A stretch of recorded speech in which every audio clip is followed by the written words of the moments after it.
అందరికీ నమస్కారం. ఈరోజు కథ హిట్లర్ ఎపిసోడ్ 106 డ్రింక్ చేయాలనుకున్న హాసిని. ఇక స్టోర్లోకి వెళ్తే హాసిని ఆఫీస్కి వచ్చిన స్మిత విరాట్ నిత్య కలిసి వెళ్తున్న వీడియో చూపించి హాసిని మైండ్ పొల్యూట్ చేస్తుంది. విరాట్ తనని మోసం చేశాడని అర్థం చేసుకున్న హాసిని చాలా బాధపడుతుంది. జరిగిపోయిన వాటి గురించి ఎక్కువగా ఆలోచించక హాసిని, అనవసరమైన హెడేక్స్ తప్ప యూజ్ ఏముండదు. ఇప్పటికైనా విరాట్ సార్ను గ్రిప్లో పెట్టుకోవడానికి ట్రై చేయి అని హాసినికి ఉచిత సలహాలు పడేస్తూ, నీకు ఇంత హెల్ప్ చేసిన నాకు ఇప్పటికైనా హెల్ప్ చేస్తావా అని పొగరుగా అంది స్మిత. స్మిత మాటలకు బాధ, కోపం, ఏడుపు తన్నుకొస్తున్నా కంట్రోల్ చేసుకుంటూ, నేను ఆలోచించి చెప్తాను, ఇక నువ్వు వెళ్ళు అని కొంచెం కోపంగా చెప్పింది హాసిని. హాసినిని ఇంకా రెచ్చగొట్టడం కరెక్ట్ కాదని అనుకున్న స్మిత హాసినికి బాయ్ చెప్పి అక్కడి నుంచి వెళ్ళిపోతుంది. స్మిత వెళ్ళిపోయాక హాసిని క్యాబిన్కి వచ్చిన కీర్తి హాసిని ఏడవటం చూసి షాక్ అయింది. కంగారుగా హాసిని దగ్గరికి వచ్చి, ఏమైంది, ఎందుకు ఏడుస్తున్నావు, స్మిత మేడం ఏమైనా అన్నదా అని భయంగా అడిగింది కీర్తి. కీర్తి మాటలకు లేచి కళ్ళు తుడుచుకొని, అదేం లేదు, నాకు చాలా చిరాగ్గా ఉంది, కాసేపు నన్ను ఒంటరిగా వదిలే కీర్తి అని కొంచెం చిరాగ్గా చెప్పింది హాసిని. ఎప్పుడు తనని అవాయిడ్ చేయని హాసిని మొదటిసారి తనపై చిరాకు పడేసరికి కీర్తి ముందు బాధపడినా తర్వాత హాసినిని అర్థం చేసుకొని, ఏమైంది, ఎందుకు అలా ఉన్నావు, అసలు స్మితా మేడం నిన్ను ఎందుకు కలవడానికి వచ్చింది అని చిన్నగా అడిగింది. ఆమె మాటలకు కళ్ళ నిండా నీళ్లతో, నిజంగా విరాట్ సార్ నన్ను మోసం చేస్తున్నారా కీర్తి, చెప్పు కీర్తి అని బేలగా అడిగిన హాసిని ఫేస్ చూసి, విరాట్ సార్ నిన్ను మోసం చేయడం ఏంటి, ఆయనకు నువ్వంటే ఎంత ప్రాణమో నీకు అసలు తెలీదు అని అరుస్తున్నట్లే అంది కీర్తి. ప్రాణమై ఉండబట్టే దూరం పెట్టేస్తున్నారు కీర్తి, ఒక్కోసారి ఆయన బిహేవియర్ నాకు అస్సలు అర్థం కావట్లేదు అని ఏడుస్తూ స్మిత ఎందుకు వచ్చిందో ఏం చెప్పిందో ప్రతిదీ కీర్తికి వివరంగా చెప్పింది హాసిని. హాసిని మాటలకు షాక్తో సోఫాలో కూలబడిపోతూ, నువ్వు చెప్పిందంతా నిజమా అని అన్నది కీర్తి. అవును అని హాసిని అనగానే, విరాట్ సార్కి నిత్యతో డేట్కి వెళ్ళాల్సిన అవసరం ఏంటి అని అయోమయంగా అంది కీర్తి. నాకంటే నిత్యనే తనకి సెట్ అవుతుందని విరాట్ గారు అనుకున్నారేమో, నేను ఎప్పుడూ తనకు తగ్గట్టుగా ఒక మెచ్యూర్డ్ గర్ల్గా బిహేవ్ చేయలేదుగా, అందుకే ఆయన నిత్యను చూస్ చేసుకున్నారేమో అని దిగులుగా అంది హాసిని. హాసిని మాటలకు బాధపడుతూ, నువ్వు అనవసరంగా ఎక్కువ ఆలోచించి మైండ్ పాడు చేసుకోక హాసిని, నువ్వు అన్నట్టుగా అక్కడ ఏమీ ఉండదు, వాళ్ళు ఏదో జస్ట్ డిన్నర్కి మీట్ అయి ఉండింటారు అంతే అని హాసినికి నచ్చ చెప్పే ప్రయత్నం చేసింది కీర్తి. కీర్తి మాటలు పట్టించుకోకుండా, బిజినెస్ మీటింగ్ అని అబద్ధం చెప్పి నిత్యను కలవాల్సిన అవసరం విరాట్ గారికి ఏముంది చెప్పు కీర్తి, ఇది వరకు నేను తెలియక నిత్యతో క్లోజ్గా ఉండేవారు, కానీ ఇప్పుడు నిత్య వేరు నేను వేరని తెలిసిపోయింది కదా, ఇంకా నిత్యతో డిన్నర్లు పార్టీలకు తిరగాల్సినంత అవసరం ఏముంది అని కోపంగా అంది హాసిని. హాసిని మాటలకు కీర్తి కామ్గా ఉండిపోయింది. తనకు కూడా విరాట్ మీద డౌట్ స్టార్ట్ అయింది. దిగులుగా టేబుల్ డెస్క్ మీద చేతులు పెట్టి పడుకున్న హాసిని, విరాట్ గారు మళ్ళీ నిత్యతో ఎందుకు క్లోజ్గా ఉంటున్నారో నాకు అర్థమైంది అని చిన్న గొంతుతో అంది. కీర్తి తన వైపు తిరిగి, ఏమర్థమైంది నీకు అని అనుమానంగా చూస్తూ అనింది. నేను విరాట్ గారిని దూరం పెట్టాను కదా, ఏ భర్త అయినా ఎంతకాలమని భార్యను దూరంగా ఉంచుతాడు, అందుకే ఆయన నిత్యాన్ని కలవాలనుకున్నారేమో అని అనింది హాసిని. హాసిని మాటలకు కోపంగా, షటప్ హాసిని, పిచ్చి పిచ్చిగా థింక్ చేయకు, చూసిన ప్రతిదీ నమ్మేస్తే ఎలా అని అరిచింది కీర్తి.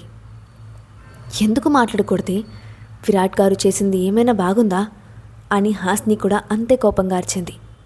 హాసిని మాటలకు విసిగిపోతూ, మెంటల్, చెప్తే అర్థం కాదా, నిత్య లాంటి క్రూయల్ మెంటాలిటీ ఉన్న వాళ్ళని విరాట్ సార్ తన పక్కకు కూడా రానివ్వరు, ఆయన ఏ కారణం లేకుండా నిత్యతో బయటికి వెళ్ళారంటే నేను నమ్మను, ఆయన గురించి తెలిసిన నువ్వు కూడా ఇలా ఆలోచిస్తే ఎలా అని అనింది కీర్తి. కోపంగా, ఆహా అలాగా, మరి ఇష్టం లేని వాళ్ళని వెంటేసుకొని డిన్నర్లకు ఎలా తిరుగుతున్నారో అని కీర్తి మీద అరిచి తన హ్యాండ్ బ్యాగ్ తీసుకొని బయటికి వెళ్ళిపోయింది హాసిని. కోపంగా వెళ్తున్న హాసిని వెనక నుంచి పిలుస్తున్న కీర్తిని అస్సలు పట్టించుకోకుండా వెళ్ళిపోయింది. ఇంటికి బయలుదేరిన హాసిని మనసు చాలా బరువెక్కిపోయింది. విరాట్ తనని మోసం చేస్తున్నాడన్న ఊహ ఆమె అస్సలు భరించలేకపోయింది. కానీ ఒక్కోసారి విరాట్ చూపించే ప్రేమ గుర్తొస్తూ ఉంటే స్మిత చెప్పిందంతా అబద్ధం అనిపిస్తున్నా ఎందుకో తన ఇన్సెక్యూరిటీ ఫీలింగ్ వల్ల స్మిత మాటలు నమ్మకుండా ఉండలేకపోతూ ఉంది. ముందు నాకు బుద్ధి లేదు, పిల్లలు అని నన్ను నేనే వీక్ చేసుకొని అనవసరంగా హిట్లర్కి లొంగిపోయాను అని తిట్టుకుంటున్న హాస్ని విరాట్ దగ్గర నిత్య గురించి ఎలా మాట్లాడాలో అర్థం కాక ఆలోచనలో మునిగిపోయింది. ఛా, ఈ హిట్లర్ని ఎదిరించే ధైర్యం కూడా నాకు లేదు. ఏ దేవుడైనా కాసేపు నాకు ధైర్యాన్ని వరంగా ఇస్తే బాగుండు. విరాట్తో పాటు ఆ నిత్య బెండు కూడా తీస్తాను అని కోపంగా పళ్ళునేరింది. కార్ విండోలో నుంచి బయట చూస్తున్న హాస్నికి ఒక బార్ అండ్ రెస్టారెంట్ కనిపించింది. అది చూడగానే లాస్ట్ టైం తను డ్రింక్ చేసినప్పుడు విరాట్తో ఎలా బిహేవ్ చేస్తుందో గుర్తు తెచ్చుకొని ఎస్, ఆ రోజు డ్రింక్ చేసినప్పుడు నేను ఏం మాట్లాడినా విరాట్కి కోపం రాలేదు కదా, ఇవాళ కూడా అలాగే డ్రింక్ చేసి నిత్య గురించి విరాట్ని నిలదీస్తే అని అనుకోగానే వెంటనే డ్రైవర్కి చెప్పి కార్ ఆపించింది. మేడం, కార్ ఎందుకు ఆపమన్నారు అని అయోమయంగా అన్నాడు కార్ డ్రైవర్. కార్ రివర్స్ తీసుకొని ఆ బార్ అండ్ రెస్టారెంట్ దగ్గర పోనివ్వు అని అతనికి ఆర్డర్ వేసింది.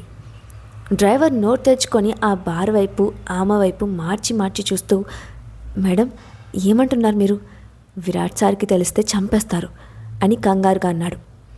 ఇప్పుడు మర్యాదగా ఆ బార్లోకి వెళ్ళకపోతే నేనే నిన్ను చంపేస్తాను. కార్ లోపలికి తీసుకెళ్తావా, దిగేసి నన్ను వెళ్ళిపోమంటావా అని అతని మీద కోపంగా అరిచింది. ఏం చేయాలో తెలియక కార్ రివర్స్ చేసి ఆ బార్లోకి తీసుకెళ్లాడు డ్రైవర్. నువ్వు ఇక్కడే వెయిట్ చేయి, నేను వస్తాను అని చెప్పి లోపలికి వెళ్ళిపోయింది. వెళ్తున్న హాస్నిని భయంగా చూసి వెంటనే దాస్కి కాల్ చేశాడు డ్రైవర్. దాస్ హడావిడిగా విరాట్ ఛాంబర్కి పరిగెత్తుకుంటూ వెళ్ళి sir, Hasni madam bar and రెస్టారెంట్కి వెళ్ళారంట, ఎందుకో చాలా కోపంగా ఉన్నారని డ్రైవర్ కాల్ చేసి చెప్పాడు అని హడావిడిగా చెప్పాడు. విరాట్ షాక్ అయ్యి వాట్ అని గట్టిగా అరిచాడు. అవును సార్, డ్రైవర్ కాల్ చేశాడు, మేడం అక్కడ ఎందుకు ఆపమన్నారో తెలియక మనకి ఇన్ఫామ్ చేశాడు అని కంగారుగా అన్నాడు దాస్. విరాట్ వెంటనే హాస్ని కోసం బయలుదేరాడు.